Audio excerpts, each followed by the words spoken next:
कोपरगाव मतदारसंघातील चांदेकसारे गटातील पोहेगाव खुर्द, पोहेगाव बुद्रुक व जवळके गाव शिर्डी पोलीस स्टेशनच्या कार्यक्षेत्रात असल्यामुळे नागरिकांना सुरक्षेच्या बाबतीत अनेक अडचणींचा सामना करावा लागत होता। शिर्डी पोलीस स्टेशनवर भाविकांची सुरक्षा आणि देश विदेशातून येणाऱ्या महत्त्वाच्या व्यक्तींची जबाबदारी असल्याने येथील नागरिकांच्या तक्रारी पूर्ण करण्यास अडचण येत होती।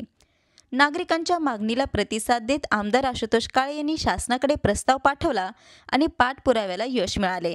शासनाने पोहेगाव खुर्द, पोहेगाव बुद्रुक व जवळके गाव कोपरगाव पोलीस स्टेशनच्या कार्यक्षेत्रात आणले।